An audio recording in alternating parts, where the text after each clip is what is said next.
poignet-main. Eh bien, c'est parti. Le poignet et la main sont composés des 29 os suivants. Donc, il y a quand même 29 os dans la main, ce qui n'est pas négligeable. Au niveau des pieds, c'est pareil. J'ai plus le nombre exact en tête, mais rien que les mains et les pieds, ça représente une grande partie des os qu'on a dans le corps humain. Ils sont répartis comme suit.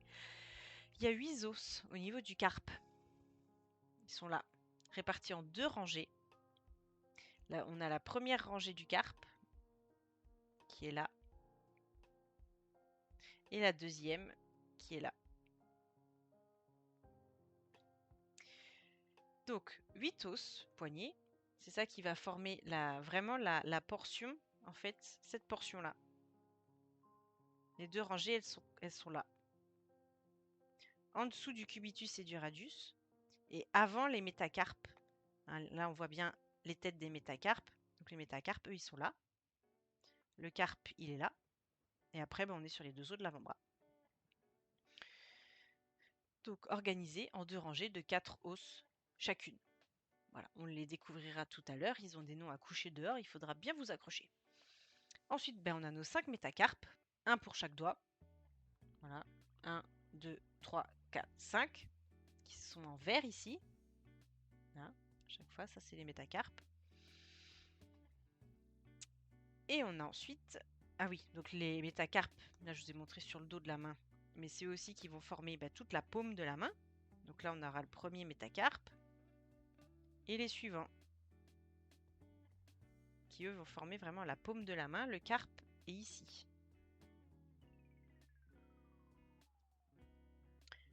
On a 14 phalanges qui sont là en beige. Il y en a 2 pour le pouce. C'est une particularité. Sinon, il y en a 3 à chaque doigt. Voilà. 1, 2, 3. P1, P2, P3. Vous pouvez voir ça aussi.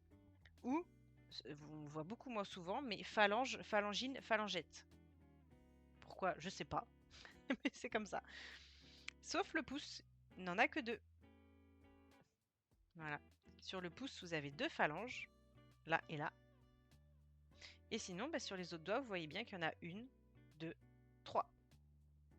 Voilà. Le pouce, il y en a 2. Sur les autres doigts, il y en a 3.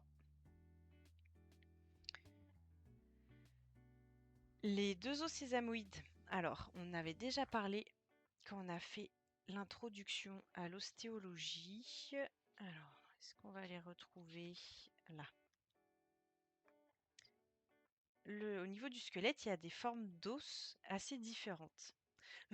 On a des os plats, des os avec des formes complexes, des os longs, et on a les os ronds, qu'on appelle souvent les os sésamoïdes. La patella est un os sésamoïde, un os rond. Les os sésamoïdes, souvent, c'est leur particularité, ils sont enchâssés dans des tendons, dans des parties fibreuses. Souvent, c'est des tendons. Et ils sont là pour venir faire un point de rappel, pour rigidifier une zone, entre guillemets, pour faire comme un point d'accroche à un tendon pour lui donner plus de force. Donc là, les os sésamoïdes, ils sont inclus dans des tendons, là, au niveau du pouce. Donc là, les 2 petites parties roses, je ne sais pas si vous le verrez bien sur mon stream, mais là, les 2 petits os roses, on appelle ça les os sésamoïdes. On en a aussi sous le pied. Voilà.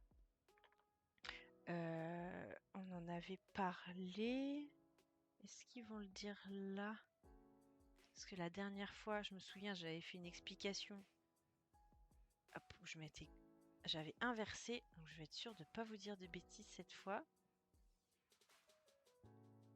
Alors, les os sésamoïdes. Alors, on va mettre ça comme ça. Quel muscle?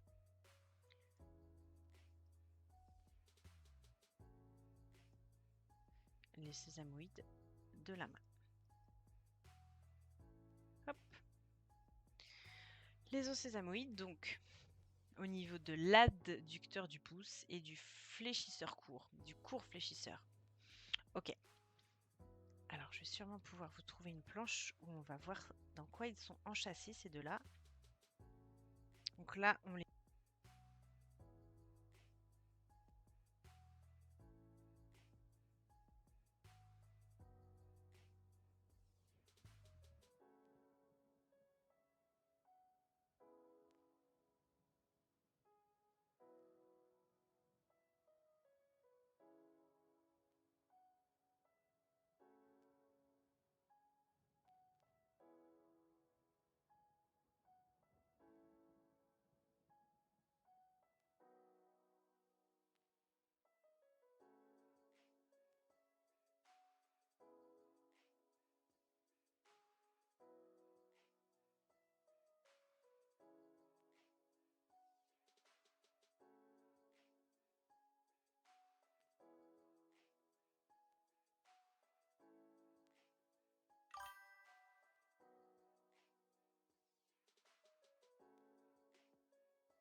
caractéristiques de chaque os grâce au tableau.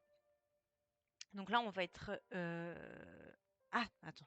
D'abord, je vais finir ce chapitre-là. C'est quand même... Enfin, ce paragraphe-là, pardon. Avant de s'enflammer. Les os du carpe ne sont pas disposés dans un seul plan.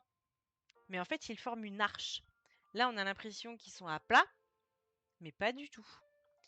Déjà, eux-mêmes, ils sont disposés en forme d'arche, en fait, pour s'articuler là avec la surface du radius, qui est concave, pardon.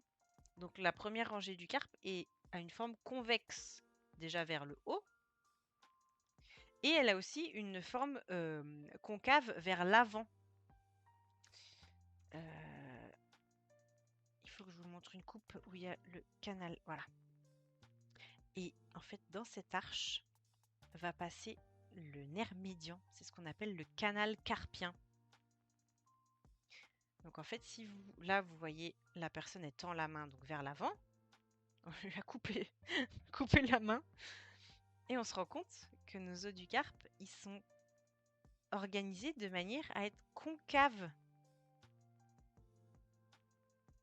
En fait, si vous touchez la paume, enfin la paume un peu plus haut que la paume de la main au niveau du carpe, en fait, vous vous rendez compte que là, il y a un creux, et on sent plus les os sur les deux côtés qu'au milieu. Au milieu, on sent vraiment que ça fait une cuvette. Mais c'est parce que le carpe est concave vers l'avant. Et à l'intérieur passe le nerf médian, là. Dans la paume de la main, dans le poignet, va passer notre nerf médian dans le canal carpien.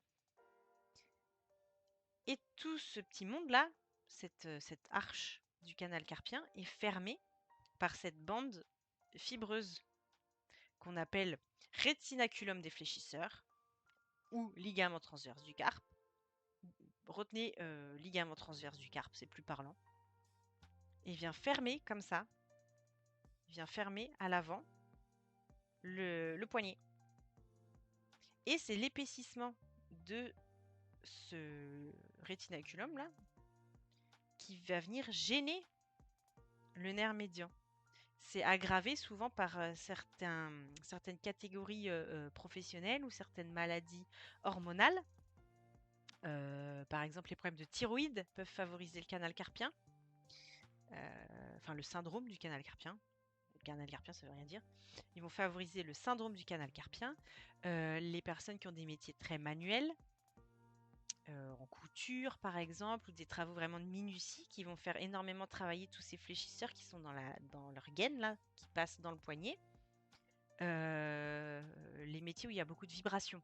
Marteau-piqueur, les gens qui font du TP, beaucoup de machines, des engins avec des vibrations, conduire des machines. Voilà, tout ça, ça va aussi favoriser l'apparition du syndrome du canal carpien. Il y en a sûrement d'autres que j'ai oubliés, mais voilà à quoi c'est dû. Avec les vibrations, en fait, avec les contraintes, ce rétinaculum va perdre en qualité, il va s'épaissir, il va se durcir et ça va venir gêner ce qu'il y a en dessous, notamment le nerf médian. Et est-ce que normalement ils ont mis un territoire? Voilà. Et le territoire, on dit ça comme ça, pour un nerf, son territoire d'innervation, le médian, c'est le jaune. Donc en général, vous avez classiquement fourmillement sur les 3 premiers doigts, voire un petit bout du 4, le pouce, index majeur et un petit bout de l'annulaire, surtout à la paume. Donc les gens, ils ont des fourmis dans la paume de la main souvent, et dans les 3 premiers doigts. Bon, ça revient aussi un petit peu au dos de la main, mais c'est un peu plus annexe. Les gens, ils parlent souvent qu'ils ont des fourmis en fait dans les 3 premiers doigts. C'est ce qu'ils disent le plus classiquement. Voilà. Et au niveau de la main, il y a aussi le nerf ulnaire qui lui va innerver les 2 derniers doigts. Et le nerf radial, lui, va innerver les 3 premiers doigts, mais du coup au niveau du dos de la main. Donc là, vous avez du radial, tout ça là. Avant, arrière, les 2 derniers doigts, c'est le nerf ulnaire. Et les 3 premiers doigts à la paume, c'est le nerf médian. Voilà. Et évidemment, on appelle... Voilà. On a nerf ulnaire qui passe du côté de l'ulna, du cubitus, ou nerf cubital. Le nerf radial, lui, va passer du côté du radius, côté pouce. Et le nerf médian, lui, il passe en plein milieu. Voilà. Et on voit bien son trajet. Je vous le mets un peu plus haut, là. Le nerf médian, on voit bien son trajet qui va innerver. Il va se ramifier pour les 3 premiers doigts. Là, on voit bien le nerf ulnaire, lui, il va se ramifier pour les 2 derniers doigts. Voilà. Est-ce qu'on voit un peu mieux le radial? Voilà. Et là, on voit bien que le nerf radial, qui est là, lui, va se ramifier au niveau des 3 derniers doigts, mais au niveau du dos, les 3 premiers doigts du dos de la main. Voilà. La main n'aura plus de secret pour vous, bientôt. Hop, on revient à nos moutons pour parler quand même principalement de l'ostéologie. Hop là. Donc, on disait, notre os va former une arche qui a une concavité antérieure. Voilà, et à l'intérieur passe le nerf médian pour les 3 premiers doigts, face palmaire. Les tendons des muscles antérieurs de l'avant-bras, les vaisseaux et les nerfs passent par cette arche pour atteindre la main. C'est ce qu'on vient de voir. Si on reprend la coupe, donc on a notre nerf médian évidemment dans l'arche et on a aussi tous les petits tendons, tous les points blancs là, c'est des tendons, notamment les fléchisseurs des doigts, fléchisseurs du pouce, fléchisseurs des doigts. Donc ça fait du beau monde tout ça.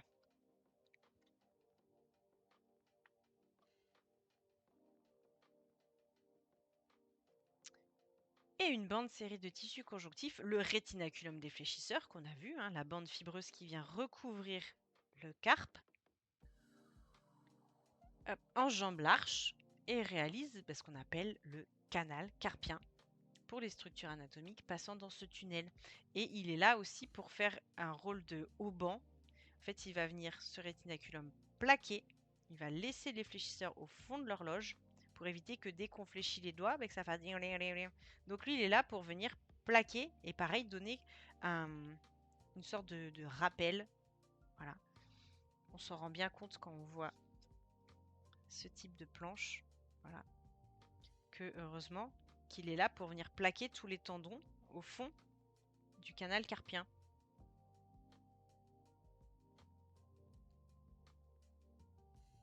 Sinon, on aurait quand même quelques difficultés à pouvoir fléchir les doigts. Ça se baladerait, ça ferait que sauter comme ça. Ça aurait pas trop de sens. Ce serait beaucoup moins efficace. Voilà. On va pouvoir maintenant parler de nos différents os du carpe. Accrochez-vous bien, ouvrez les écoutilles, parce que là, il y a des noms. Il faut être prêt. On parle de la rangée proximale d'abord. Donc la première rangée du carpe. On le rappelle, comme toujours, proximale, ça veut dire proche de la racine du membre.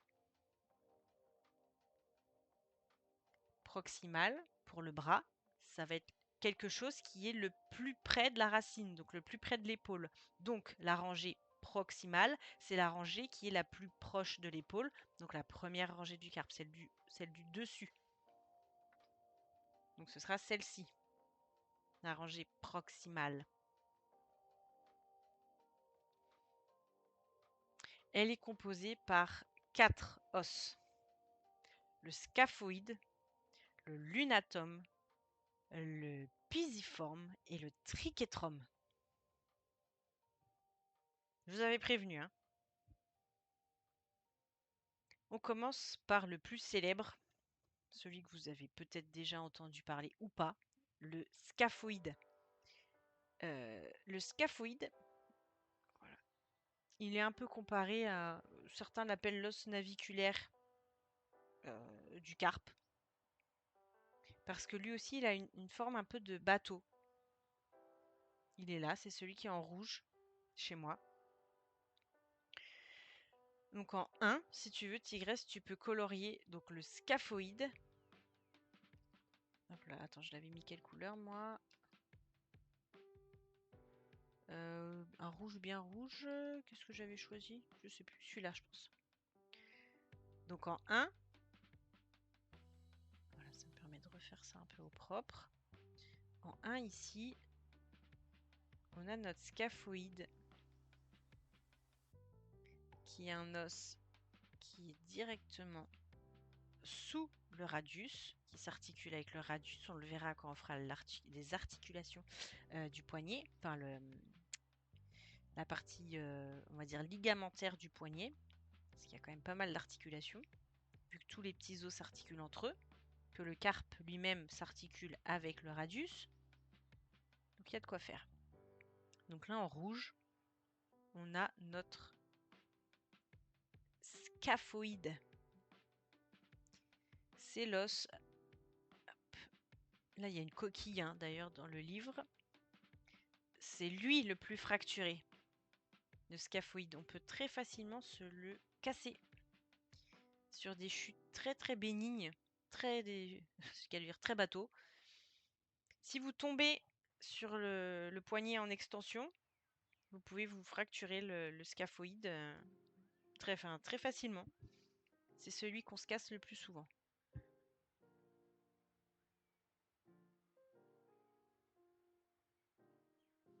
Hop, donc là, ça me permet de le remettre bien en évidence, là en rouge.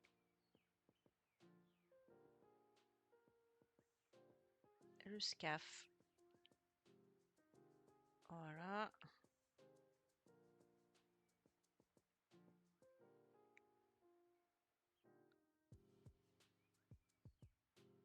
En 1. Et donc là, on nous raconte que c'est un os allongé qui est au fond de la tabatière anatomique. Alors, c'est quoi la tabatière anatomique? C'est un espace dans le poignet. Hop. Si vous... Alors, j'essaie de mettre un angle où on le voit bien. Voilà. En fait, dans le poignet, si vous levez le pouce vers le haut, il y a un triangle qui va se former. Là, vous allez voir 2 tendons apparaître. Et La tabatière anatomique, eh ben, c'est cet espace-là. Mais le scaphoïde, il est pile au fond de la tabatière anatomique. On l'appelle tabatière parce qu'autrefois, les gens mettaient du tabac, en fait, dans ce petit creux. Voilà. Hop, je vais demander s'il y a des petites infos croustillantes sur la tabatière anatomique.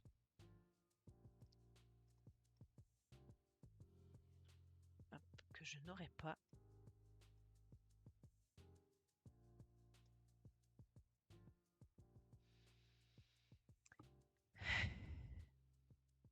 C'est bien ça. À l'époque où le tabac à priser était très en vogue, donc au 18e, 19e, les personnes un petit peu de la haute utilisaient cette zone pour y déposer une pincée de tabac avant de le sniffer. Bon, évidemment, le tabac, c'est dangereux. Fumer, c'est dangereux pour la santé et tout ça, hein, donc on reste très vigilant avec ce genre de substance. Voilà le pourquoi du comment.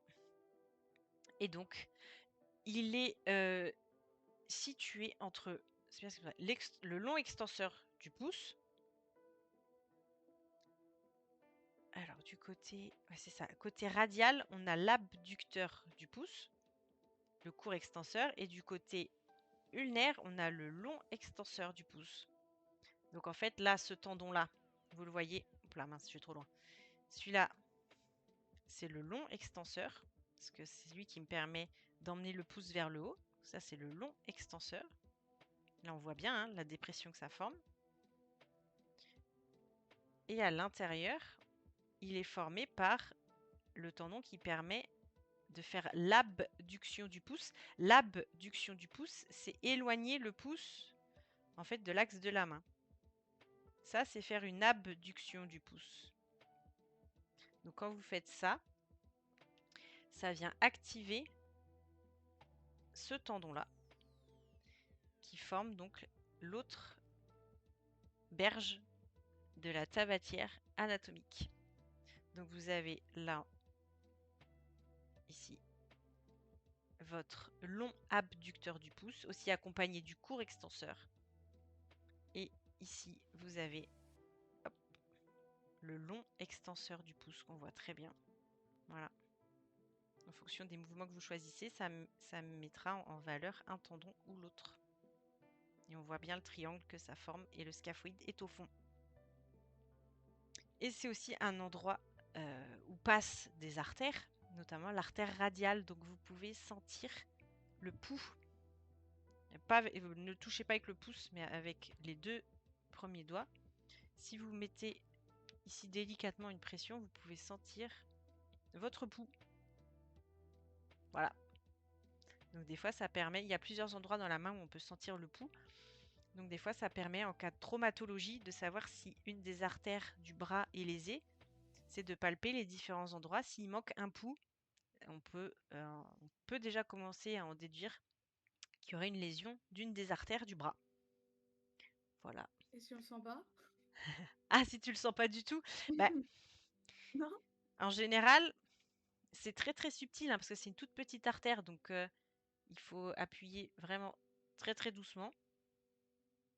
Et tu peux le sentir dans la tabatière anatomique. Des fois, il faut remonter un tout petit peu pour avoir l'os. Et en fait, en mettant un peu de pression, là, on va le sentir. Donc si tu le sens pas, remonte un tout petit peu et mets une légère pression contre tes os. Et en fait, ça peut réveiller un peu plus facilement. Comme c'est une surface dure, ben ça va... Moi, je le sens là. Ça va permettre de sentir mieux le pouls. Oui, là, je le sens. Ça, super. C'est bon, tu n'es pas morte. Non, c'est bon. Attends, du coup, voilà.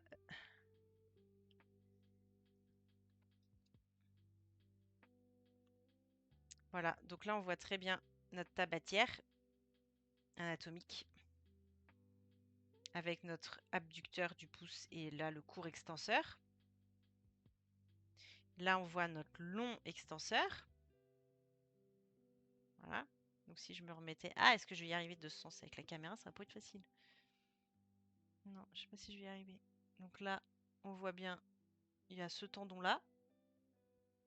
Et l'adduction. Voilà. Et celui-là. Donc là, c'est ces deux-là qu'on voit. Et au fond, il y a qui? Donc là, l'artère en rouge qui passe. Voilà, c'est pour ça qu'ici, on sent dans cet endroit l'artère. Et au fond, il y a scaphoïde et trapèze. Trapèze, c'est la deuxième rangée du carpe. On le verra tout à l'heure. Et là, il nous montre une fracture du scaphoïde. Alors, aussi étrange que ça puisse paraître, bien qu'il y ait une artère qui passe ici, cet os est très mal vascularisé. Il est mal irrigué en sang. Et c'est pour ça que les fractures du scaphoïde, il faut éviter de passer à côté.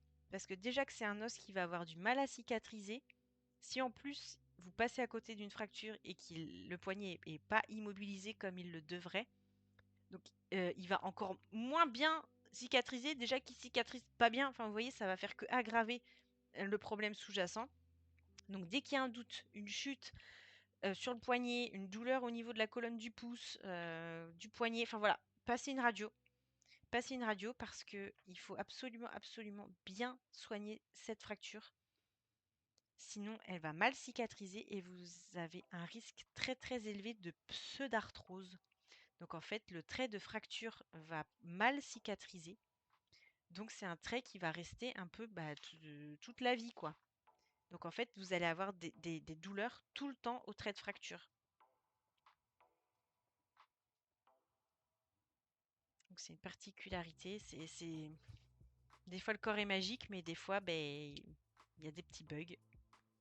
L'os qu'on se fracture le plus souvent est celui qui va moins bien cicatriser de tous. C'est un peu la loose. Et toujours, je fais toujours ce rappel, dès que vous avez n'importe quoi à la main, un panari, un truc lambda, peu importe, un truc tout bête, une entorse, bon, une entorse, normalement, aux urgences, ils vont bien vous la soigner. Mais quelque chose qui nécessite une chirurgie, enfin une intervention, allez à la clinique de la main. Allez à la clinique de la main. Il faut absolument, absolument voir des spécialistes. C'est l'outil le plus perfectionné qu'on ait au niveau mécanique, sensitif. Enfin, c'est ça qui nous permet d'interagir avec le monde, euh, de pouvoir nous nourrir. C'est ça qui nous permet d'interagir avec le monde. Donc c'est hyper, hyper important que ce soit soigné par des spécialistes. On ne peut pas négliger cet outil formidable. Donc allez à la clinique de la main. Et surtout, faites-vous soigner même des entorses, des trucs tout bêtes. Soyez hyper rigoureux avec ça, c'est trop précieux. C'est trop, trop précieux pour qu'on la néglige, cette main. Voilà, c'était l'instant rabat-joie. Ensuite, après le 1, qui est notre scaphoïde. Alors, ils l'ont pas mis dans l'ordre, c'est un peu bizarre, hein, mais on a notre lunatum qui est le 4. Le deuxième os de la rangée proximale du carpe. Donc, on a pisiforme, scaphoïde, lunatum, triquetrum, pisiforme. Donc là, en 4, on a notre lunatum. Alors, attends, j'ai perdu mon gestionnaire. Voilà. On a notre lunatum qui est là. Hop, je l'avais fait en kaki. Le lunatum, ou os en forme de croissant ou de lune, c'est pour ça qu'on l'appelle lunatum. D'ailleurs, je ne sais pas pourquoi on appelle scaphoïde le scaphoïde. Je vais demander à l'intelligence artificielle, parce que je n'ai pas cette information. Donc, on peut colorier le 4, qui est chez moi en vert kaki.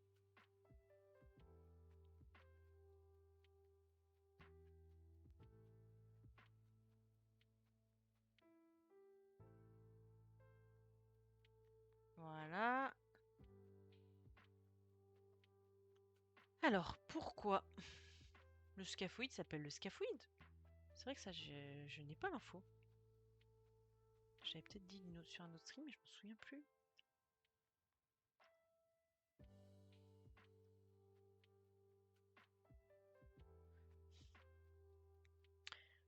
Alors, pourquoi ce petit os s'appelle-t-il scaphoïde? Alors, ça vient du grec ancien, scaphe, qui veut dire barque, d'accord. Et oïde, ok, bah oui, ça revient à ce qu'il disait, que c'est un os en forme de bateau.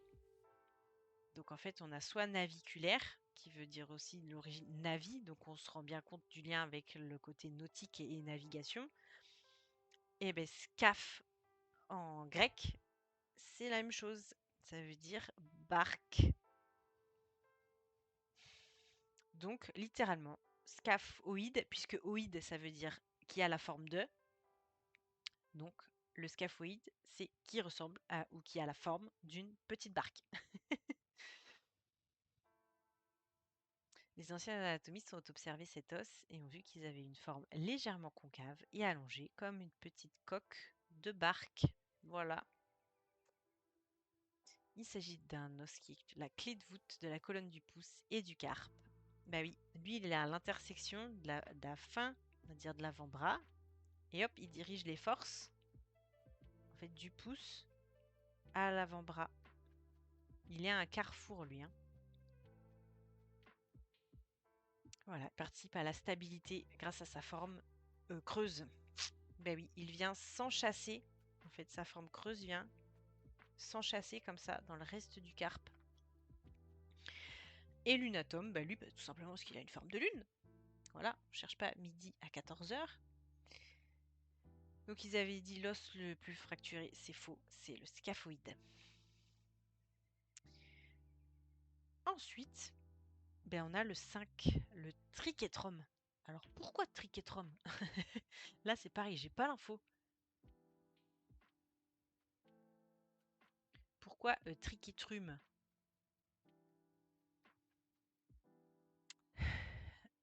Alors, d'accord, ça vient de tri. Donc déjà ça veut dire 3. Donc c'est un l'os à 3 angles. Il a 3 surfaces articulaires principales. Notre os qui est là en bleu foncé chez moi. Il a une surface avec le pisiforme, avec l'amatome et avec le lunatome. Voilà pourquoi ils l'ont appelé triquetrome. Il a une forme de pyramide donc. Alors, qu'est-ce qu'on nous dit? Ah, il nous parle de biomécanique. Alors, c'est un os qui est peu considéré mais crucial dans la stabilité. Il s'articule avec un disque articulaire, fibrocartilagineux. Ça, on le verra aussi dans la partie articulaire, pardon. Voilà. Là, on voit que le triquetrome, il va s'articuler avec le disque plat, pardon, qui est là.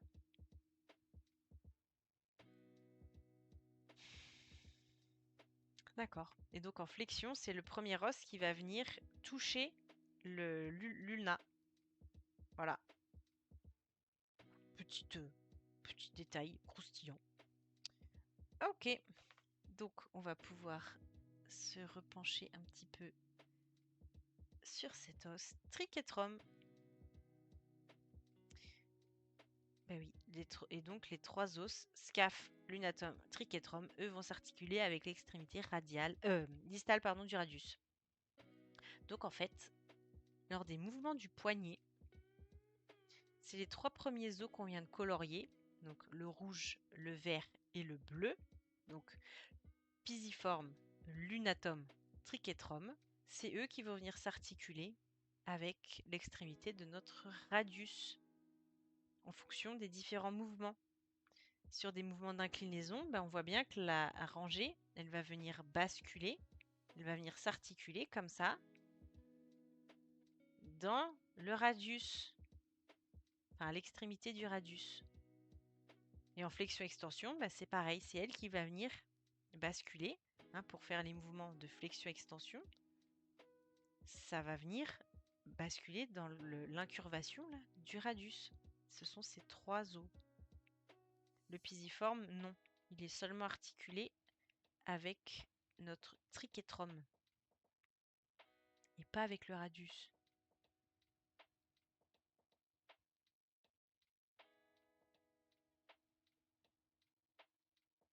Voilà, notre 5.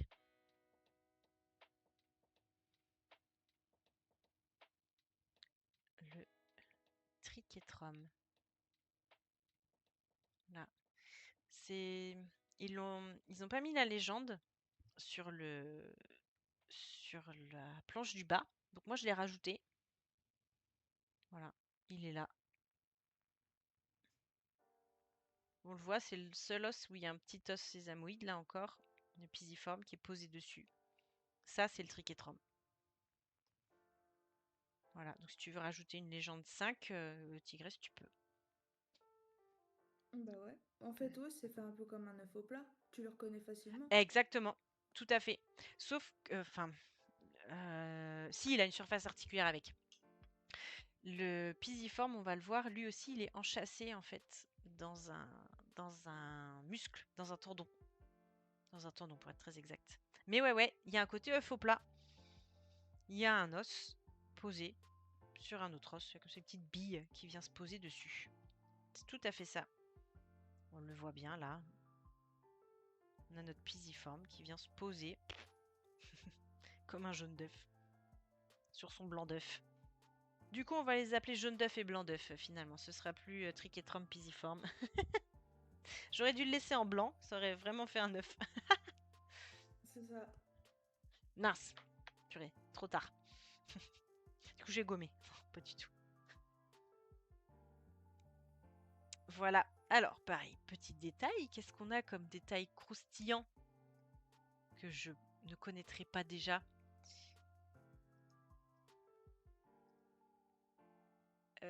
Hop. Du pisi.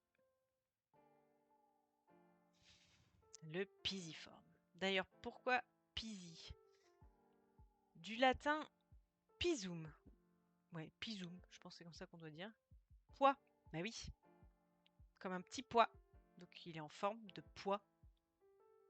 Il est minuscule et rond. Une perle de la rangée proximale du carpe. Et ce n'est pas un os comme les autres, en effet. Mais oui, on le rappelle, c'est un os sésamoïde. Les os sésamoïdes sont inclus dans des tendons. Ils sont absorbés dans un tendon. Alors, lui... Alors, il est inclus dans le tendon du fléchisseur ulnaire du carpe, qu'on appelle vulgairement, désolé du mot, le FUC. Le fléchisseur ulnaire du carpe, le FUC. Si vous regardez votre poignet, le pisiforme, il est là. Si vous arrivez à poser un peu votre poignet, si vous l'attrapez, vous pouvez le bouger. C'est un os qui est légèrement mobile il navigue comme ça dans un... C'est très imagé, hein. Il navigue dans un tendon. Donc vous pouvez l'attraper et vous pouvez le bouger. Et il est dans le fléchisseur ulnaire du carpe. C'est le muscle qui permet d'incliner du côté ulnaire, comme ça, et de fléchir en même temps. Donc c'est un muscle qui permet de faire ça et ça en même temps. Avec la caméra, c'est pas toujours facile de vous montrer. Mais... Ah mince, je vais tomber mon crayon.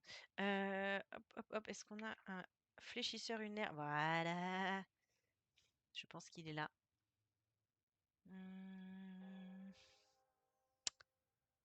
Ah ouais, mais là, il est un peu résiqué. Bon, je vais vous le montrer quand même.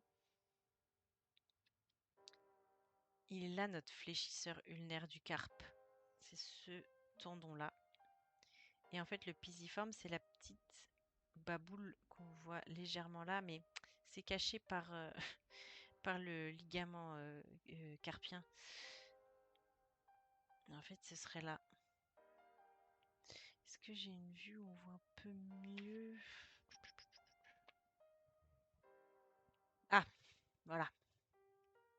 Attendez, j'essaye de vous rapprocher un petit peu pour que vous voyez. Voilà. Là, on le voit. Là, on voit la petite perle, là, la petite baboule. Ça, c'est notre pisiforme. Et on voit bien qu'il est enchâssé dans le blanc nacré, là, dans le tendon, dans le côté fibreux. Voilà. Et ça, ils l'ont coupé. Normalement, là, il y a le muscle fléchisseur ulnaire du carpe. Donc forcément, lui, quand il se contracte, il va attirer, il va faire basculer la main comme ça. Donc ça va faire remonter la main. Et ça va la faire aussi fléchir. Donc ça va aussi la faire fléchir. Ça la fait fléchir et ça la fait basculer sur le côté ulnaire. Voilà.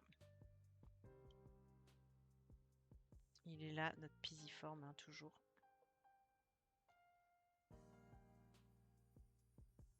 Et c'est aussi, me semble-t-il, là on le voit, l'insertion là, de l'abducteur du petit doigt, je pense. Hop. Ah oui, c'est le seul os. Alors, le pisiforme, c'est le seul os sésamoïde constant. Donc, j'en déduis, lorsqu'il dit ça, que les sésamoïdes, parfois, ils peuvent ne pas être présents chez certaines personnes. En anatomie, il y a des choses qu'on appelle inconstantes ou parfois accessoires. Enfin, non, pas forcément accessoires, mais inconstantes en tout cas. C'est-à-dire que ça peut ne pas être présent. Voilà, c'est des variations anatomiques. Moi, par exemple, j'en ai une variation anatomique. Là, je vais essayer de vous la montrer. Là, vous voyez, quand je fais ça, il y a 2 tendons là.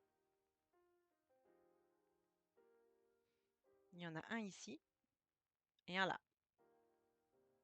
Et quand je le fais sur ce poignet, je n'en ai qu'un. Donc en fait, j'ai un muscle. Là, vous voyez, on voit bien la différence. Là, il y a un trait côté gauche et il y a un trait qui n'a pas côté droit. Voilà, donc il y a certains muscles ou certains os qui sont inconstants, qu'on n'a pas toujours tout court ou qu'on n'a pas en double. Enfin, voilà, ça arrive. Donc faites le test, on ne sait jamais. Il peut vous arriver aussi d'avoir des variations anatomiques. C'est rigolo. Voilà, on peut avoir des côtes en plus. Enfin, il y a plein de variations dans le corps humain. C'est très rigolo. Donc moi, en fait, j'ai un côté où j'ai le long palmaire et un côté où je ne l'ai pas. Voilà. Celui-là, là, le long palmaire, il y a un côté où je ne l'ai pas. Vous pouvez le chercher en rassemblant tous vos doigts et en fléchissant le poignet. Il va apparaître. Comme, faites l'italien comme ça, là. Ma, est-ce que j'ai le long palmaire ou pas? C'est très cliché. Et en fait, il va apparaître. As-tu un long palmaire, tigresse, de chaque côté? C'est ça la grande question. Oui. Ah, c'est bien, tu n'es pas inconstante. Moi, je suis inconstante. Euh, euh, euh, euh. Du coup, je vais quand même vérifier parce que là, on voyait bien qu'il y avait notre... Je pense qu'il y a notre... là. On a l'adducteur du 5 qui doit partir depuis le pisiforme. Mais là, il m'en parle pas. Alors, je continue. Son rôle biomécanique, pardon. Il forme un point d'attache, oh là là, stratégique, on va y arriver. Donc le rétinaculum des fléchisseurs vient s'insérer dessus. Donc la membrane là, dont on parlait tout à l'heure, elle vient jusque sur le pisiforme. Là c'est un peu caché, mais elle va jusqu'à lui. Contribue à la stabilité au niveau du carpe. Jusque là, on est d'accord.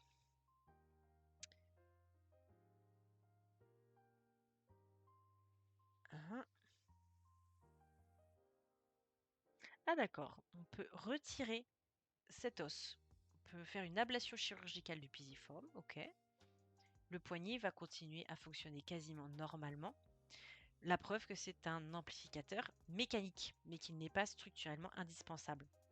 On en revient à la fonction même d'un os sésamoïde, c'est ce qu'on disait, c'est un, là ils le disent bien, c'est un amplificateur mécanique, donc il est là pour venir redonner un point d'appui sur des longs trajets. Il va refaire comme un pointillé, donc il va être là pour redonner un point de force à un tendon.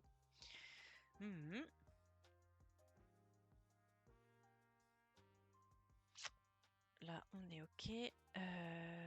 Et normalement, là, il n'en parle pas.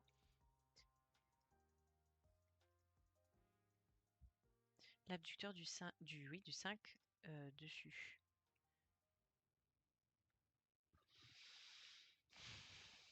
Alors oui, le pisiforme est un point d'insertion de l'abducteur du 5. Ouais.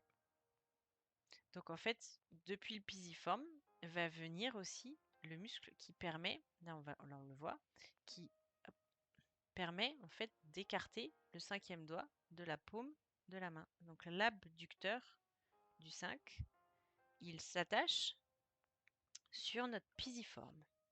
On l'a vu tout à l'heure, on l'a bien vu sur une planche. Là, il faudrait que je la retrouve. Là. Voilà. Là, on voit bien que sur notre pisiforme, il y a la fin du fléchisseur urinaire du carpe et le début de l'abducteur du 5. Voilà. On rappelle, l'abduction, c'est ce qui permet d'écarter un membre de l'axe médian. Voilà. Donc là, l'axe médian de la main, il est ici. Donc l'abducteur, il permet de faire ça. Voilà, il y a un muscle exprès juste pour faire ça. Touc. On en a fini. On peut... Je sais pas si je l'ai recolorié, mais du coup, bah voilà, notre pisiforme, c'est le jaune. Hop. Et là, pareil, ils n'ont pas mis en légende 6. Mais on le voit, il déborde légèrement du triquetrum, pardon. Voilà. Donc, il faut être vigilant. C'est vrai que j'ai pas précisé quand tu as colorié le bleu, mais de pas trop déborder parce qu'on a notre pisiforme qui dépasse légèrement. Voilà. Donc, désolée pour ça. Vu. Ah ah, t'es trop forte, meuf. Elle est trop forte, elle. En fait, t'as pas besoin de prof. Qu'est-ce que je fais là? Ah si, j'en ai besoin. Non, non, c'est une blague.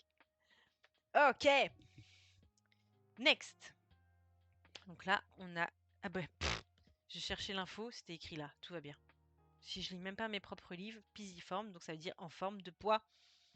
Eh, je finis pas mes légendes, je finis pas les textes, tout va bien. Bah bravo. Ouais, tu peux le dire, bravo la prof, hein, franchement, l'année prochaine on en recrutera une autre. Hein. Ben maintenant on passe à qui? Ben, à la rangée numéro 2, la rangée distale du carpe. On rappelle, ben, c'est celle-ci. C'est celle du dessous, qui est entre la rangée proximale et les bases des métacarpes. Elle aussi hein, est incurvée, hein, enfin, bref, tout pareil. On commence avec le trapèze, lui qui a 4 côtés. Il est là, il est en bleu clair ici, et il est entre le scaphoïde et M1, le premier métacarpe. Il est là, entre les deux. Et d'ailleurs, là, normalement, j'avais essayé de faire ça un peu mieux. Ah bah d'accord, excusez-moi, j'ai fait tomber le crayon tout à l'heure, j'ai même pas, je l'ai ramassé. Hop. Donc là, j'avais bien dissocié ça, c'est la rangée proximale. La rangée distale. Voilà.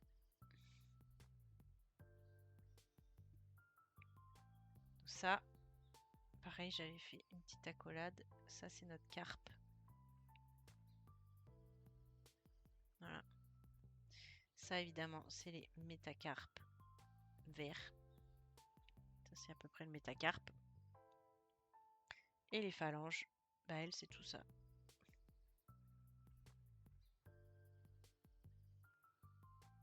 Voilà. On a les 3 étages de la main. Le trapèze, donc on raconte quoi? Que la rangée distale, elle s'articule avec la rangée proximale et les métacarpes, c'est exactement ce qu'on vient de dire. Donc on peut colorier notre trapèze en bleu ciel.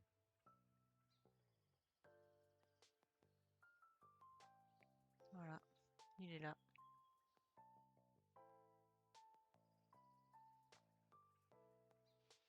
Nickel, trapèze. À pas confondre avec son voisin, qui s'appelle le trapézoïde. On est content, hein? Et là, on se dit merci les anatomistes, ça fait plaisir. C'est déjà pas assez compliqué comme ça. Hop. Du coup, ensuite, voilà, c'est la légende 2. On a son voisin, le trapézoïde, qui est en légende 3. Le trapézoïde, il raconte rien de spécial là-dessus. Mais du coup, on va aller se renseigner un peu, savoir s'il y a du nouveau à raconter. Alors, non, c'était un verre comme ça que j'avais pris. Alors, que dire? Oh là, oh là, oh là, je m'enflamme un peu là. Voilà. Que dire du trapèze et du trapézoïde? Est-ce qu'on a des détails croustillants?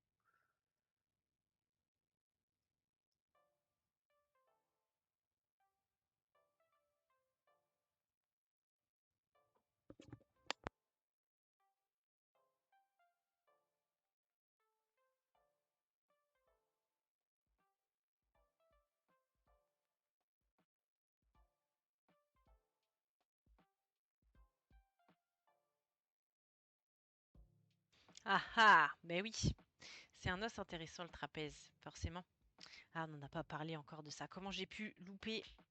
On parle tout le temps normalement. Ce qui fait que la main est un outil ultra perfectionné, c'est qu'on peut faire ce mouvement-là. On peut venir opposer notre pouce au reste des doigts, ce qui nous permet de faire des pinces, la pince pouce index, etc. D'ailleurs, c'est des mouvements qui permettent de détecter des déficits neurologiques, notamment si vous perdez la pince. En fait, si vous n'arrivez pas à résister à cette pince-là, à la pince pouce index, ça peut dénoter des problèmes neurologiques. Pareil, il y a plein de pinces, si vous n'arrivez plus à les faire, c'est des signes, c'est comme si on sent plus les poux. Enfin voilà, c'est des tests qu'on peut vous faire à l'hôpital. Donc, la main est ultra perfectionnée parce qu'on peut faire ça. On a le pouce opposable aux autres doigts. Et ce mouvement de pouce opposable, il est possible, forcément, grâce à toutes les articulations qu'on va avoir au niveau de la colonne du pouce, notamment celle du trapèze, la trapézo-métacarpienne, entre trapèze et métacarpe. Ici, il se passe plein de trucs parce qu'on le verra quand on fera des articulations de la main. C'est une articulation en selle, en fait. Donc, elle permet de faire à la fois de la flexion-extension, mais aussi de pouvoir venir opposer le pouce. Donc, il y a deux axes comme une selle, en fait. Vous pouvez basculer d'un côté et de l'autre, mais aussi de l'avant à l'arrière. Donc, ça permet de rendre notre pouce, en plus de faire une simple flexion-extension ou de l'abduction, adduction, etc., ça vient vraiment opposer, en fait, notre pouce au reste de la main. Voilà. Là, on le voit bien, les différents mouvements du pouce qui sont ultra importants. Donc là, on empiète un peu sur le cours d'après, mais voilà, cet os-là, cette articulation-là permet ça. Et bah oui, forcément. Je ne sais pas si vous avez déjà entendu parler de rhizarthrose. C'est l'arthrose, c'est le nom de l'arthrose du pouce.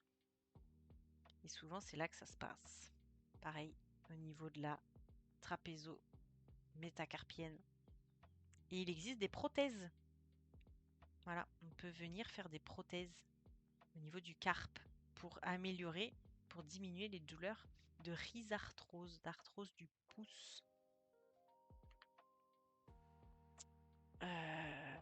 Toc. Et du coup, notre trapézoïde, c'est le voisin. Lui qui est de couleur vert foncé. On nous dit trop rien sur le trapézoïde, mais est-ce qu'on a quelque chose de croustillant?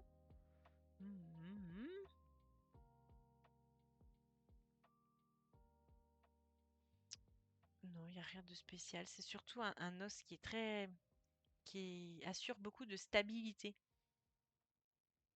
Voilà. Et donc on peut procéder à une trapézectomie, c'est le nom chirurgical exact, de l'ablation du trapèze pour le remplacer par une prothèse. Voilà. Mais cet os-là permet à cet axe du deuxième doigt d'être très très solide. Voilà, cet os apporte beaucoup de solidité, il est très enchâssé en fait dans les autres. C'est ça son rôle essentiel. Il n'y a pas d'autres fun fact à dire sur le trapézoïde en tant que tel. Voilà, petit os vert, numéro 3 sur la légende. Et on va arriver au dernier os. Aux deux derniers os, il en reste encore. Il reste encore capitatum et amatum. Voilà. Pareil, là, le 3, la légende n'est pas faite. Mais il est toujours là. Hein. Je sais pas pourquoi ils en ont loupé. Ils ont loupé le 5, ils ont loupé le 7, ils ont loupé le 3. Je sais pas. Je sais pas pourquoi. Mais il est toujours là. Hein. Ça n'a pas bougé. Voilà.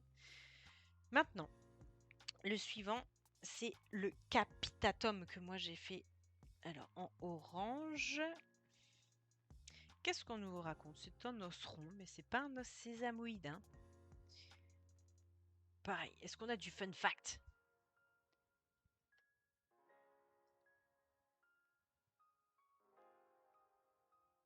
Sur notre capitatum, qui lui est donc en orange. C'est un gros os du carpe. Hein.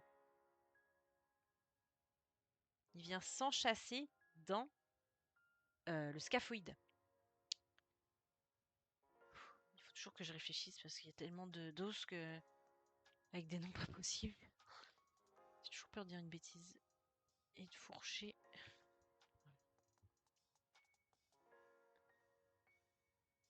Là. Et voilà. Qu'est-ce qu'on nous raconte? C'est le boss. C'est le plus gros os du carpe. Voilà, on le voit bien. Il est extrêmement massif. Comparé à son voisin, le trapézoïde, qui est tout petit, lui, il est assez massif. C'est l'axe central de la main. Voilà. Niveau du 3.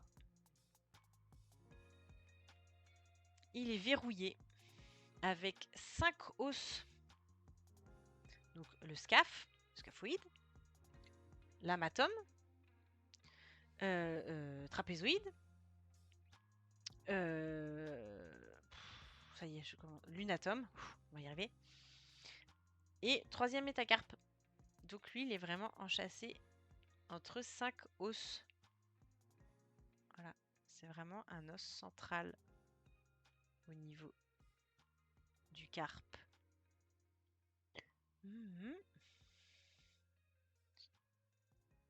Ah d'accord. Ça vient ça vient du latin caput, qui veut dire tête. Bah oui, vu que c'est un os rond, voilà, ils ont dit que c'était lié à ça, ils l'ont nommé capitatum. Fracture extrêmement rare, mais quand elles surviennent, c'est lié souvent à d'autres lésions complexes. Donc ça veut dire que la main, elle a vraiment subi un traumatisme très très important. Donc pour que les dégâts arrivent jusqu'à lui, ça veut dire qu'il y en a déjà eu beaucoup ailleurs.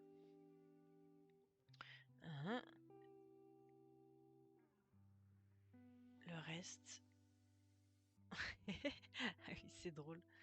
Il m'a mis entre guillemets, c'est l'os qui prend cher. Bah oui, ça veut dire que si lui il prend, ça veut dire que déjà les autres... et il a toutes les forces qui se transmettent de l'axe de la main. Voilà.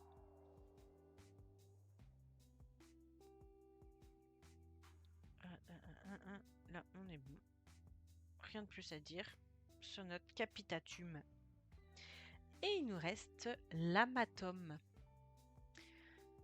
En 7, je l'ai fait en marron, voilà. Mais lui, il a un petit crochet là, qu'on appelle amulus. H-A-M-U-L-U-S. Amulus. L'amulus de l'amatum. Voilà. Il est là. 7.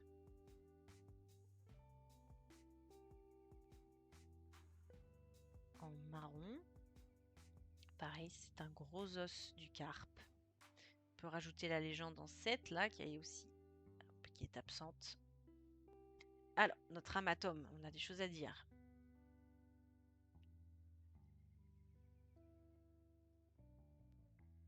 Est-ce que je peux vous montrer un petit peu mieux le crochet là?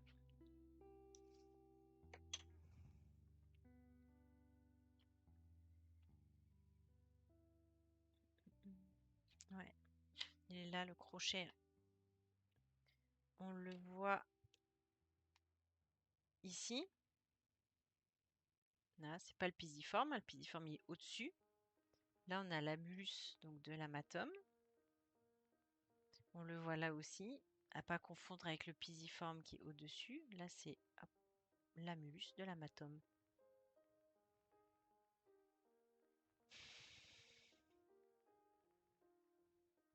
Alors, ça vient de amatus, ce qui veut dire muni d'un crochet, rien que ça. C'est le crochet de l'amatome qui est palpable à la paume de la main, qui est en dessous. Il faut quand même aller le chercher, hein, qui est en dessous du. Ah, ça fait un peu mal l'air. Qui est en dessous du pisiforme. Si vous avez votre pisiforme, vous allez encore en dessous. Et pour aller le chercher, c'est un point qui est un peu, qui pique un peu, hein. Un peu poivré comme on dit, hein.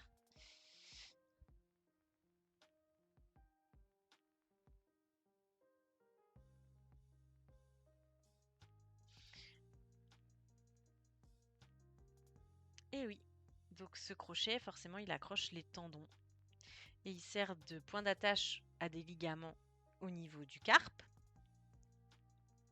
Là, on le voit. Il sert d'attache à des ligaments carpiens. Et c'est aussi le point de réflexion. Donc c'est un point de poulie au niveau fléchisseur des doigts. Voilà. Qui vont venir glisser au niveau de cet amulus. Alors, est-ce qu'on va le voir à certains endroits? Hop. Et coucou. Hello. On rappelle, hein, ce mouvement, il est dans entre le radius et le carpe pour faire coucou. Comment ça va, SK? Et d'ailleurs, si je dis pas de bêtises, c'est joyeux anniversaire en retard. Il me semble que c'était hier, non? Si j'ai bien écrit. J'espère que j'ai pas écrit une bêtise. Voilà, pour faire coucou de la main. On le voit là, les surfaces articulaires, elles sont là. C'est ça qui permet de faire wouhou. Hello. Ah, ben avec plaisir. Yes. J'ai bien écrit. Est-ce qu'on va se trouver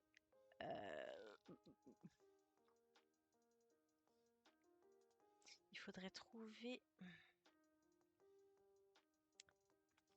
J'ai pas l'impression. Je cherche alors à la paume. À la paume, là on est sur le dos de la main, donc on trouvera jamais.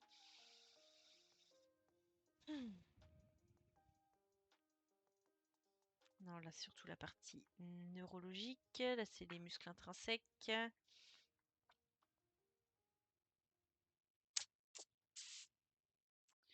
J'ai pas l'impression que je vais vous trouver une planche où.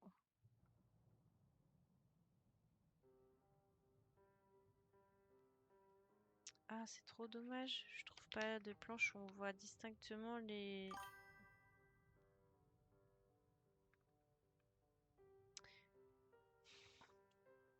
Tant pis. Je trouve pas de planche. Mais en fait, si vous voulez. Alors. Bon, comment ça va, Eska? Est-ce que t'as bien fêté ça, du coup? Est-ce que t'as été gâté? Est-ce que t'as soufflé tes bougies? Du coup, là, normalement, là, j'ai besoin d'une anti-sèche.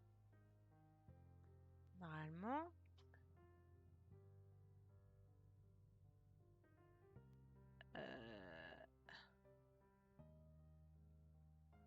Là, t'as 30. Attends. 36. Non, t'as.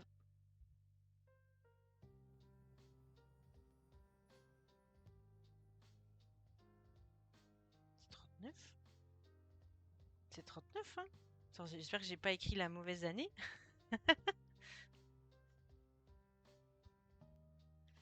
Normalement, ça doit être 39.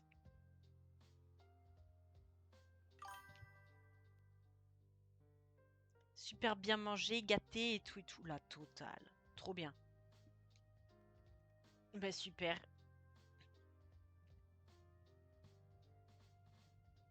Trop bien.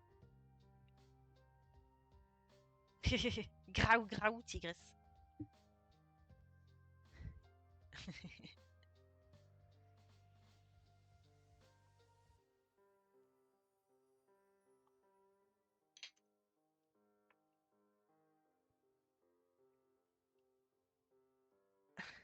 Du coup, t'as eu quoi comme cadeau?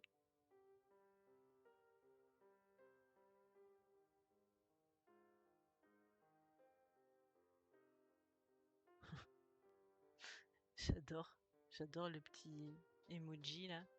Ouais, si, c'est un emoji qui fait comme ça. C'est rigolo. Attends, je bois un coup.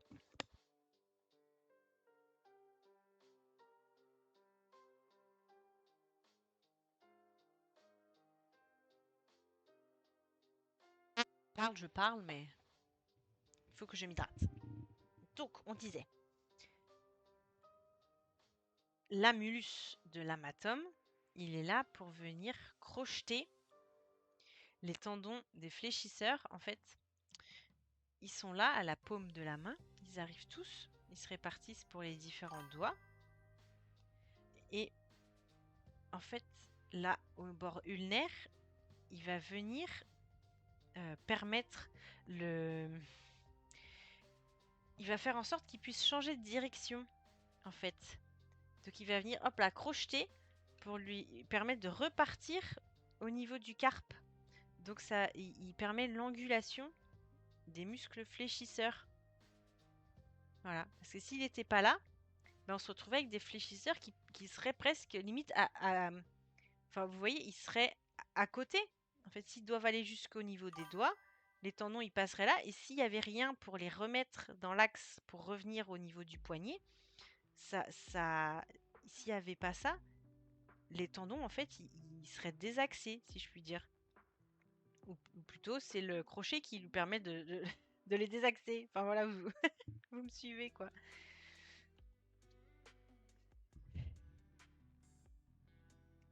Plein de sous et ton parfum.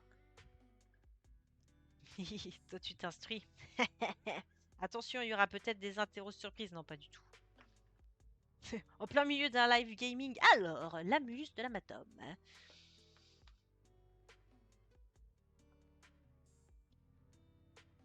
Voilà. Ah, et parfum. Du coup, tu mets quoi comme parfum? Ah, attendez, mon truc me glisse un peu. Notre amatome. Du coup, là, on était sur notre dernier os du carpe.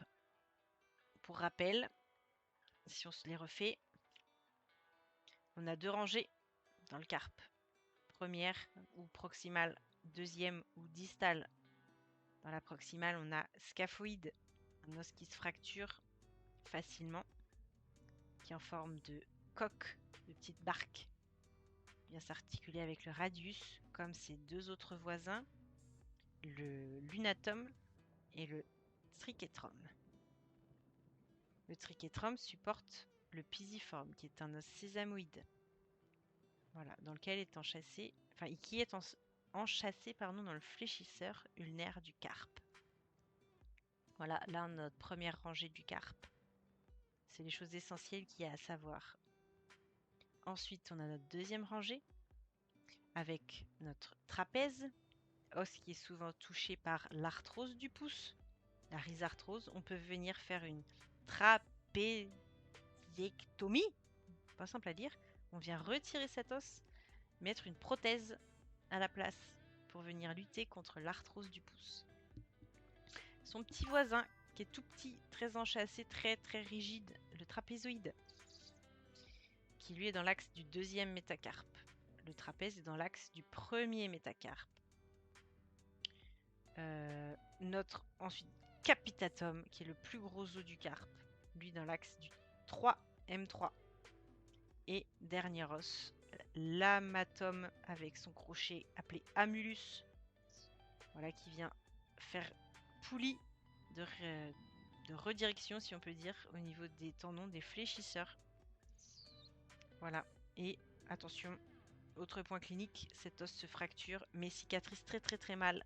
Donc il faut vraiment prendre soin, faire les bons diagnostics, passer des radios, immobiliser, etc. si on veut pas avoir en plus de l'arthrose qu'on pourrait déjà avoir sur le trapèze, en avoir en plus sur le scaphoïde et faire une pseudarthrose au niveau du trait de fracture et se traîner des douleurs à vie. Voilà, ça c'est dit. On en a fini avec nos os du carpe, mais il nous reste encore à décrire la paume de la main avec nos métacarpes et les phalanges. Alors, tu mets bleu de Chanel.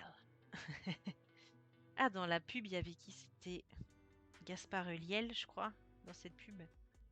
Bleu de Chanel. Eh bien, super. Joli cadeau, en tout cas. Ça fait plaisir. Et bien, passons à notre métacarpe. Colorié ici en vert clair. En tout cas, Escab, bienvenue. Merci encore une fois de passer, de rester. Installe-toi. Re-bienvenue au cabinet pour la énième fois. Et voilà, sans toi, comme chez toi, dans ce stream anatomie, comme d'hab, hein, dès qu'il y a des questions, des trucs que vous comprenez pas, ou que je vais trop vite, ou bref, que vous avez entendu dire, n'hésitez pas, vous m'interrompez. Notre métacarpe, il y a de 1 à 5. Il y a un métacarpe pour chaque doigt. M1, M2, M3, M4, M5. Il possède une diaphyse, un corps, une tête et une base. En fait, ils sont calqués sur l'anatomie des os longs.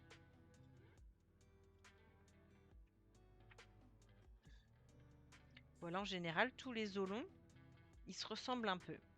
Il y a souvent une tête, un corps, appelé diaphyse, et on va dire une base, si on peut dire ça pour le genou. Mais en tout cas, il y a souvent une épiphyse en haut en bas et une diaphyse au milieu. C'est pareil pour l'humérus, une tête, un corps, une diaphyse et une base, si on peut dire. Ben là, pour les métacarpes, c'est pareil. Vous avez une tête, un corps, une diaphyse et une base. Voilà. Tibia, c'est pareil, c'est un os long. Là, on a notre radius cubitus, une numérus. Voilà. Et bien donc, les métacarpes, c'est les os longs de la main, avec leur tête, à chaque fois, leur corps et leur base. Donc moi, je les avais coloriés en vert. Mon vert clair, là. Et qu'est-ce qu'on peut leur dire enfin, qu'est-ce qu'on peut dire, pardon, de ces os? Ils sont de forme triangulaire. Si on les coupe, normalement j'en ai des coupes, ils sont en forme de triangle. Voilà. C'est hop, schématiquement, ils sont en forme, on va dire, de triangle. Voilà. Nos métacarpes sont en forme de triangle.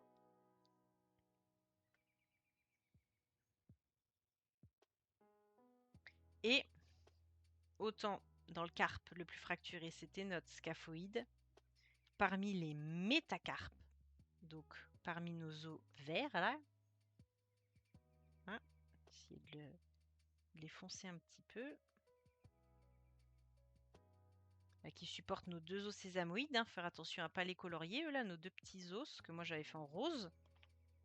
D'ailleurs, je peux peut-être les mettre un peu plus. Voilà, je vais essayer de contraster un peu plus avec un feutre. Voilà, pour... Ouais, je sais pas si ça... Toujours moins pire.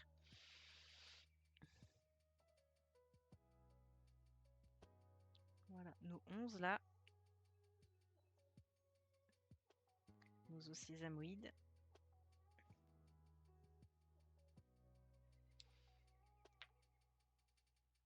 Hop. Autant, donc notre scaphoïde, c'est l'os le plus fracturé du carpe.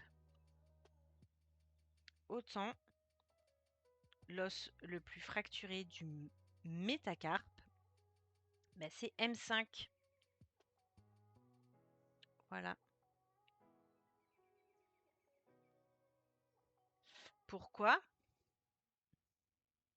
C'est simple, quand vous fermez le poing, en général, le plus exposé, bah, ça va être forcément notre 5e.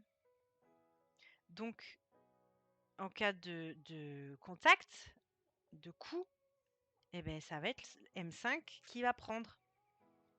Voilà. Le nombre de gens qui se... Bon, de sport de combat, évidemment. Hein, si vous mettez un coup, ça va venir directement impacter M5. Malheureusement, il y a des gens qui se le fracturent tout seuls, en s'énervant tout seuls. Ils vont taper de colère contre quelque chose et ils vont se fracturer M5. Voilà. Donc c'est l'os, le métacarpe qui est en première ligne. Le plus exposé, donc le plus fracturé. Voilà. Et d'ailleurs, petite anecdote, le 5e métatarse, donc cette fois au niveau du pied, lui aussi peut se fracturer et des fois il subit aussi des fractures de fatigue.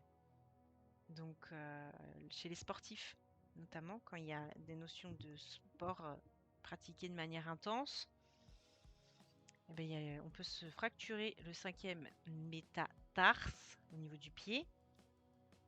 Voilà, juste comme ça pour rien. Il va se fracturer avec la fatigue et il va y avoir une fissure dans cet os. Ça n'arrive pas sur la main. J'en ai jamais entendu parler en tout cas. Je vais vérifier quand même. Hop. Voilà, là on est.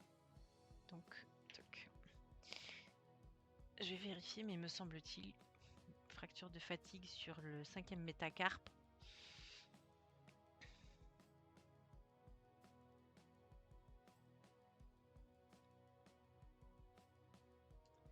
Le 5e métacarpe. Hop.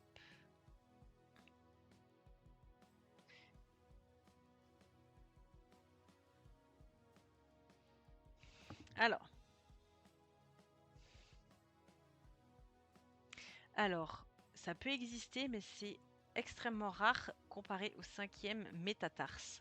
Pourquoi c'est plus rare? Donc les métatarses au niveau du pied supportent évidemment le poids du corps, donc eux ils ont beaucoup plus de contraintes au niveau mécanique que la main. Voilà. Les métacarpiens ne subissent pas ce type de contraintes axiales. Voilà, ils ne supportent pas d'axe, enfin le poids de l'axe du corps. Sauf évidemment si vous faites de la gym ou des choses comme ça. Hop. Alors, dans quel cas on peut observer ces fractures rares? Sport de frappe, donc arts martiaux, boxe, mais ça donne plus souvent des fractures franches ou des micro... il peut y avoir des micro-fissures par rapport à des chocs chroniques. Ok, donc c'est sûrement pour ça qu'on peut avoir ça dans les sports de combat. Le fait que ce soit des chocs répétés, ça peut venir fragiliser l'os, le mettre en situation de stress et donc créer une fracture de, on va dire, un peu plus de fatigue. Des travaux manuels répétitifs avec des outils vibrants, etc.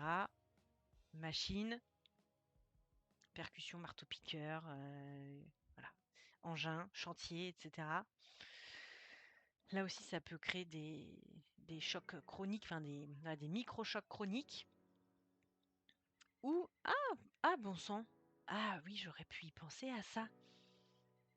Il peut y avoir des fractures de stress du 5e métatarsien chez les percussionnistes, batteurs, etc. Djembé. Ah, oui, ça j'avais jamais entendu dire, mais j'aurais pu y penser. Ah bah je me coucherais moins bête, dis donc. Et en cas d'escalade aussi, lors de prises répétées, ça peut solliciter énormément, forcément tous les muscles qui s'insèrent, tous les petits muscles interosseux et les fléchisseurs. Hein. On rappelle quand même, si on découpe un petit peu plus, voilà. Forcément, on se rend bien compte de tous les muscles. Là, un peu plus, là, au niveau le 5e doigt est là, qu'on se rend compte qu'il y a énormément de muscles qui sont liés uniquement au 5e doigt. et tous les petits muscles interosseux aussi. Donc tout ça, c'est hyper sollicité évidemment dans les muscles comme l'escalade. Et là aussi, ça peut éventuellement créer des micro-contraintes répétées. Mais c'est vrai que c'est assez rare, j'en avais pas entendu parler, mais je me coucherais moins bête, dis donc. D'accord, alors, il y aurait une zone pareille d'hypovascularisation comme sur le scaphoïde qui expliquerait une zone de jonction qui serait plus sensible euh, au niveau, alors ils disent c'est au niveau de jonction métaphyso-diaphysaire, d'accord. Entre donc la métaphyse et la diaphyse, il peut y avoir donc là où débute la diaphyse, c'est des zones qui sont plus sensibles aux fractures parce qu'elles sont moins bien vascularisées. Et ça donne la fracture de Jones. Ok, j'avais jamais entendu celle-là.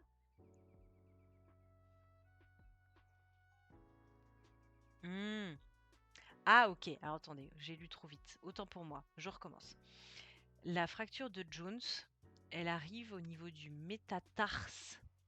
C'est une zone connue de précarité vasculaire. Et c'est ça qui fait que le 5e métatarse, donc le pied, se fracture plus souvent que le 5e de la main, au niveau fracture de fatigue évidemment.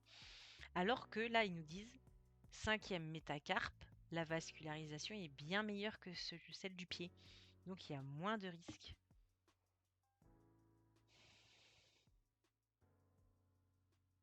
Ok, les fractures du 5e métacarpe sont plus souvent intradiaphysaires. Donc elles sont dans la diaphyse. Je pense que c'est des micro-fragilisations, comme on a vu dans le texte là. Les sursollicitations répétées de la main, ça va venir impacter directement l'os dans son corps, enfin, voilà, dans sa diaphyse elle-même. Alors que sur le pied, hop, en général, les fractures de fatigue, on va voir que le 5e métatarse n'a pas du tout la même forme. Est-ce qu'on va voir un métatarse quelque part? Voilà, le 5e métatarse, il a une forme plus... comment je pourrais vous dire ça?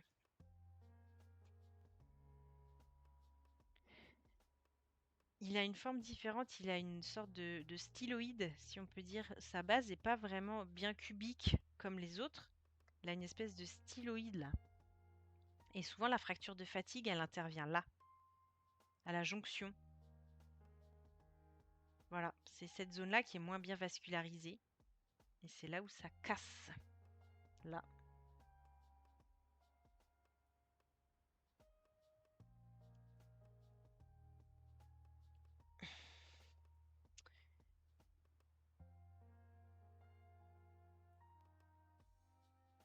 Est-ce que normalement j'ai tout balayé pour les métacarpes?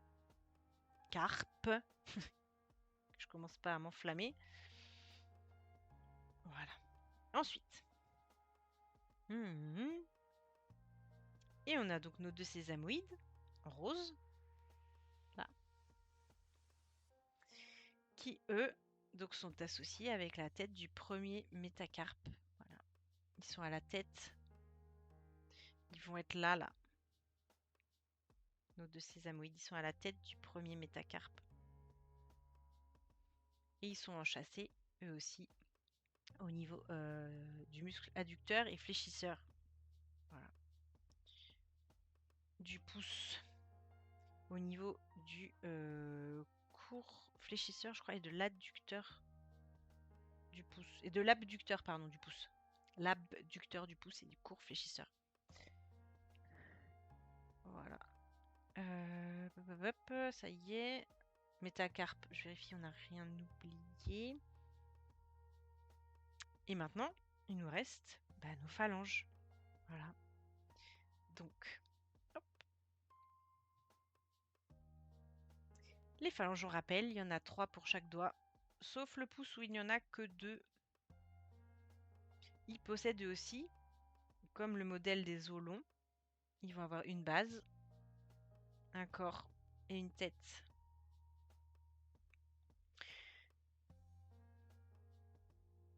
Elles sont appelées donc phalange proximale, moyenne, distale. Toujours proximale, la plus proche de la racine du membre. Distale, la plus à distance de la racine du membre. Moyenne, je vous fais pas un dessin. On les appelle aussi P1, P2, P3. Phalange, phalangine, phalangette. Voilà, ils ont plusieurs noms.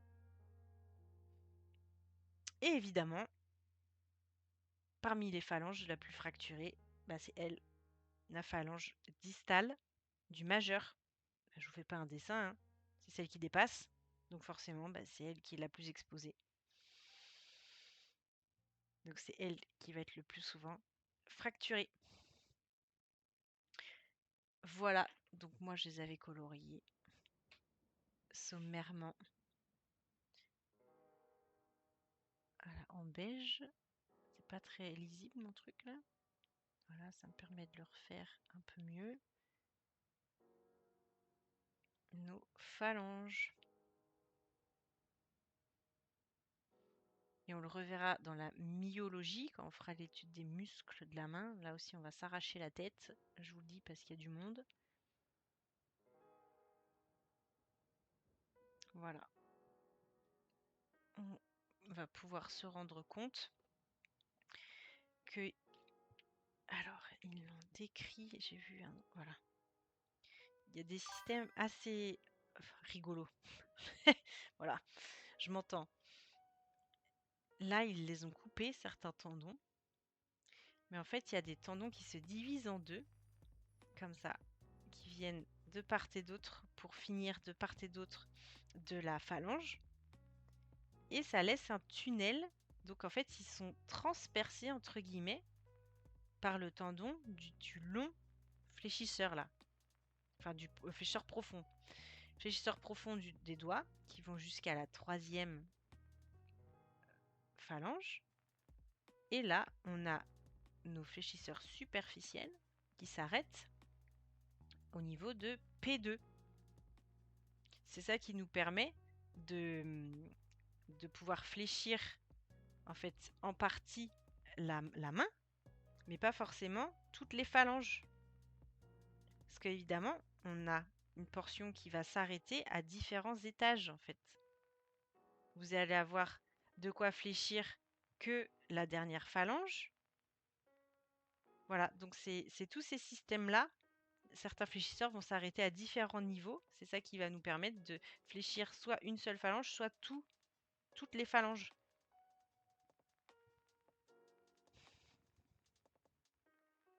Voilà, là on le voit aussi.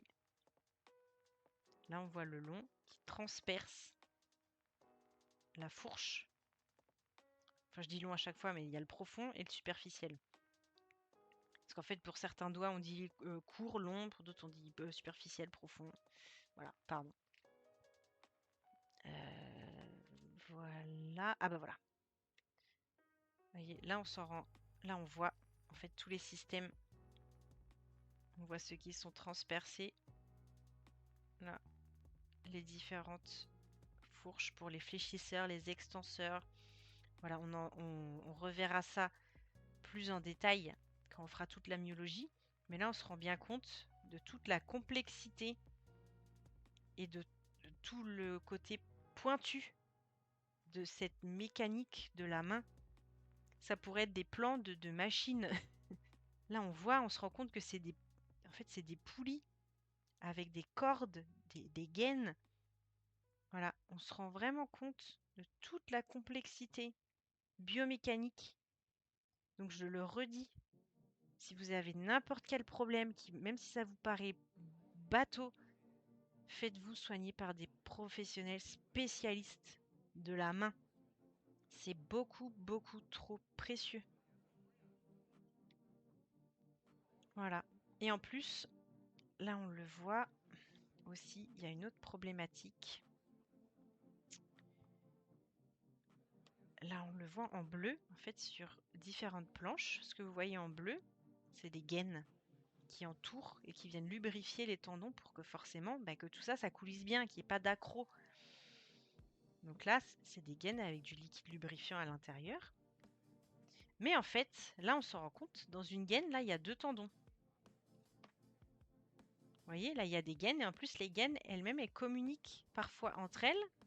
Il y a des variations anatomiques. Là, en fait, ce que je vous expliquer par là, c'est que vous plantez une épine, vous faites un petit panari, un truc à la noix, au bout du 5e du petit doigt. Ben, si vous ne traitez pas ça correctement à temps, vous pouvez très bien avoir l'infection en fait qui va venir, si jamais elle vient dans le liquide, synovial, oui, s'il vient dans le liquide lubrifiant qu'il y a dans les gaines, oui, c'est de la synovie.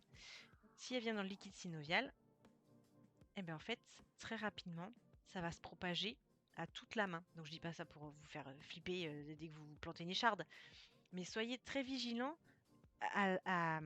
soyez éveillés au fait que la main, c'est complexe, c'est riche, c'est complexe, c'est compliqué. Il faut vraiment aller voir quelqu'un qui est spécialiste. Regardez tout ce qui se passe juste à un doigt. Enfin, voilà, c'est... Faites-vous soigner par vraiment des gens qui ne font que ça et qui comprennent jusque dans les moindres détails cette main. Voilà, donc faites très attention. Il y a ça notamment qui peut après donner ce qu'on appelle un phlegmon des gaines. C'est l'infection des gaines tendineuses de la main et ça peut même remonter jusque dans l'avant-bras. Hein. Les gaines, elles remontent très très haut. Hein. Donc voilà, soyez vigilants. Est-ce qu'on va voir les gaines Ah là, on revoit ce que je vous disais un peu tout à l'heure. Voilà, là on nous parle du nerf médian sur cette planche qui part donc des cervicales, qui traverse tout le membre supérieur, qui va jusque dans la main. Et là on voit son territoire. Donc, quand vous avez des fourmis sur cette zone-là, c'est le nerf médian qui potentiellement peut être impacté. Si vous avez, au niveau du nerf ulnaire, si vous avez des fourmis sur les 2 derniers doigts, ben, vous pouvez peut-être vous dire que c'est le nerf ulnaire qui est peut-être gêné quelque part sur son trajet. Le nerf radial, lui, s'occupe quasiment de toute la face postérieure du membre supérieur. Voilà, tout l'arrière du bras, l'arrière de l'avant-bras, l'arrière de la main. Voilà. Est-ce qu'on voit les gaines? Non. Mais sachez que les gaines, elles peuvent remonter assez haut au niveau des tendons. Voilà. Vous voyez, là, ça remonte jusque vraiment dans le poignet. Donc, voilà. Soyez très, très, très vigilants à cette main qui est trop, trop, trop précieuse. Hop. Et ben, mine de rien, ça y est. On a fait le tour de notre planche. Est-ce qu'il y a des questions, des trucs pas nets Attends, on avait parlé tout à l'heure des zones où on peut palper les poux. On va découvrir. Il y en a normalement 2 autres. Il me semble qu'il doit y avoir côté ulnaire et peut-être côté médian aussi. Alors, parce que souvent, les vaisseaux, souvent, ça se vérifie pas partout, mais il y a un combo nerf-artère-veine. Enfin voilà, souvent on parle du paquet neurovasculaire ou vasculo-nerveux. Ils sont souvent ensemble.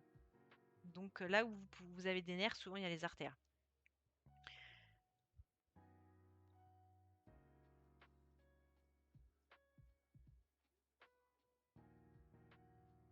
Et ah oui, n'essayez jamais de palper le pouls avec le pouce parce qu'il y a une artère qui va dans le pouce aussi. Donc ça peut perturber. Des fois, vous pourrez sentir votre propre pouls en voulant sentir celui de quelqu'un d'autre. Le plus classique, celui-là. Le nerf. Oh là, ça y est. Je suis en fin de stream là. L'artère radiale. Vous voyez là, le tendon du fléchisseur. Vous allez à l'extérieur et vous appuyez tranquillement vos doigts. Vous appuyez un tout petit peu plus fort, moins fort, pour essayer de caler l'artère contre l'os. Et c'est ça qui va vous faire ressortir le pouls. Donc ça, c'est le pouls radial. Voilà. Juste sous la base du pouce. Là, là.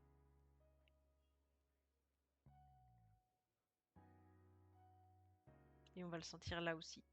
On l'a vu tout à l'heure dans la tabatière anatomique. Entre là, les deux tendons. Vous placez vos doigts là. Vous appuyez contre le métacarpe, pardon. Et vous allez le sentir. Vous appuyez au fond de la tabatière ou contre le carpe. Vous allez sentir aussi là le pouls radial.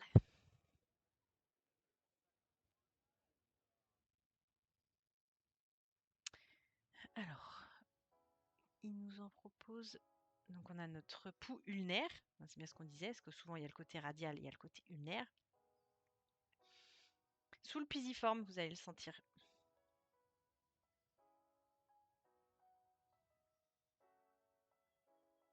Il est un peu plus dur à trouver celui-là.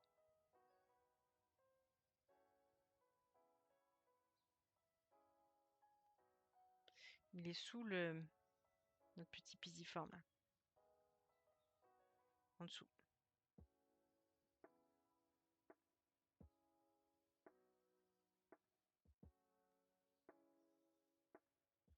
Il est très très difficile à sentir celui-là. Moi perso, je le sens beaucoup moins facilement que le radial là et le radial là. Je le sens pas du tout. Ouais. Moi je sens un truc très très timide. Hein. En fait, il passe là. C'est ce pouls là, à l'intérieur du pisiforme. Là, c'est le pouls ulnaire. Là. Mais celui-là, il est très profond, donc il est beaucoup plus compliqué à sentir. Et là, notre radial, ben, on l'a soit là, donc ici, soit on l'a vu tout à l'heure, au fond de notre... Où est-elle? Voilà, de notre tabatière anatomique. Là, à la base du pouce.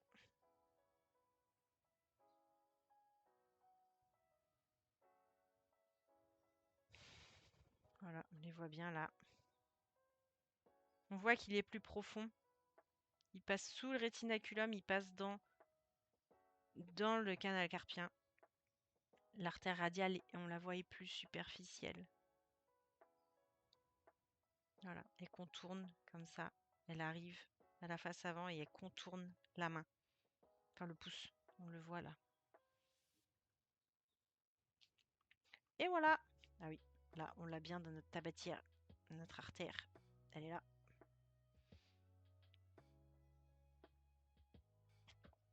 Et voilà ce qu'on pouvait dire de rigolo et de sérieux aussi sur notre main. Je vérifierai. Puis comme d'hab, on va aller se regarder une petite... Je vérifie s'il y a d'autres trucs sympas à raconter. Non, on va aller se regarder comme d'hab une radio. Voilà. Une radio de la main. Ça donne ça.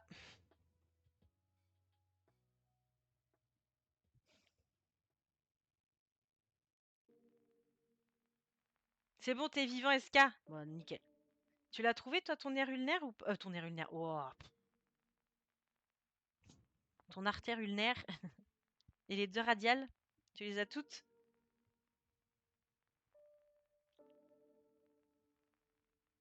C'est à moi que tu demandes? Ah, SK. Je sais pas s'il est encore avec nous. Vu qu'il vient de me dire qu'il était vivant. Je sais pas à quel point il est vivant. Des fois, entre les deux côtés, ça peut varier aussi. Des fois, si on sent pas un côté, on peut essayer l'autre poignet.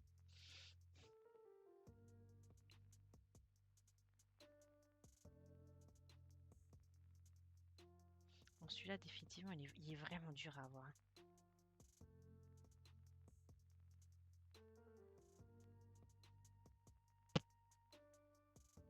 Ah si, je l'ai. Oh purée. Oh, non, mais à quel point je dois enfoncer mes doigts, c'est n'importe quoi. Alors que ceux-là, ils sont si faciles à avoir. Là, là. Bah alors lui là, regardez, j'ai fait... Vous avez vu, j'ai la trace de mes ongles, quoi, n'importe quoi. Donc, sur une radio de la main, on voit nos différentes phalanges, la distale, la proximale. Donc on en a 2 au niveau du pouce, on en a 3 au niveau de tous les autres doigts. P1, P2, P3, phalange, phalangine, phalangette, au niveau proximal, moyenne, distale. Voilà. On a nos 5 métacarpes. Là, on voit bien la tête, qui est bien ronde. On voit bien la base, qui est cubique en général. Voilà, à chaque fois. Là, on verrait... Vous allez peut-être pas le voir, non. Là, on verrait nombre d'os sésamoïdes. Là, toute petite, mais vous l'aurez pas. Je pense pas. J'essaie de vous la monter un petit peu, on sait jamais.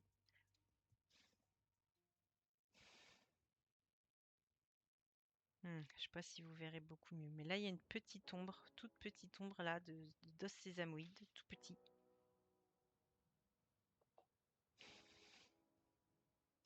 Et on a notre trapèze qui est là, à la base du pouce. Lui qui peut être rempli d'arthrose. Notre trapézoïde. Notre capitatum, notre gros os là, du carpe. On a notre amatome avec son petit crochet là, l'amulus. Et ensuite on a notre scaphoïde, le lunatum, le triquetrum et l'ombre du pisiforme. Voilà, l'une sur l'autre. Notre radius, notre cubitus, et à chaque fois leurs 2 styloïdes. Styloïde radial, la styloïde ulnaire. Voilà, ça c'est une radio de la main antéro-postérieure. Je regarde si j'ai oublié de vous montrer un truc. Phalange, radius. Non, on est bon. Voilà les amis. Et B, presque 2 heures pour faire le tour de la main, rien que ça. Est-ce qu'il y a des questions, des trucs pas clairs, envie de précision, de choses? Faut me dire. Non, tout est clair. Ouais, tout est clair. Ça va? Est-ce que ça t'a plu la main? Est-ce que tu trouves que c'est un bijou de perfection anatomique? La main, ouais, j'ai l'impression que t'as un problème à la main, t'as plus de main, quoi. Il y a un peu de ça. Tu peux plus rien faire, en Il y a fait. un peu de ça. On peut vite avoir des degrés d'invalidité assez importants avec la main, en fait. C'est Même si, incroyable. en termes de pourcentage d'invalidité, il faut toujours le croiser avec la profession qu'on exerce. D'ailleurs, ah oui, ça, Oui. pensez-y, si jamais vous devez avoir des prévoyances ou des choses comme ça, devoir assurer au niveau professionnel, choisissez toujours un contrat qui va croiser l'invalidité, enfin le pourcentage d'invalidité, on va dire lambda. Voilà, si vous vous pétez une petite phalange, je dis n'importe quoi, hein, ça va être 2% d'invalidité. Sauf qu'en fait, dans votre métier, ça fait pas que 2%, quoi, c'est une grosse galère. Donc il faut toujours croiser avec le tableau de la profession et le tableau, on va dire, généraliste. Voilà, pour être mieux pris en charge si jamais il y a un pépin, que votre assurance vous prenne mieux et plus justement par rapport au métier que vous exercez. Voilà. Donc ouais, les problèmes de la main, faut pas les prendre du tout à la légère. Il peut y avoir le doigt ressaut aussi, j'en ai pas parlé. Il y a des gens, ils ont les doigts qui, en fait, ils ont les tendons qui accrochent et des fois ça saute. Ça, c'est lié à des petites aspérités qu'il peut y avoir justement au niveau des gaines, des poulies, tout ça. Donc pareil, ça, allez voir des spécialistes, c'est des trucs tout bêtes. Enfin, voilà, maintenant on opère des trucs en microchirurgie, c'est c'est magique. Donc voilà, n'ayez pas, ne vous dites pas oh non quand même, hein. Si si, il faut aller voir des spécialistes. Voilà. On est good. Oui, pareil, le canal carpien. Faut pas laisser ça dégénérer dès que ça commence. Passer un électromyogramme. Ils vous diront à quel point c'est avancé ou pas. Est-ce qu'il faut intervenir maintenant ou plus tard? Voilà. Mais laissez pas les trucs traîner pendant 1000 ans avec vous sentez plus la main. Enfin, c'est trop dommage de rester comme ça. Alors qu'en vrai, maintenant, il faut une incision qui se voit même pas. Ils viennent juste libérer le canal carpien. Voilà, ils viennent juste redonner un tout petit peu de mou. Là, c'est 3 fois rien et c'est fini, hein. C'est tout, hein. Ils viennent juste couper un tout petit morceau de fibre et terminé.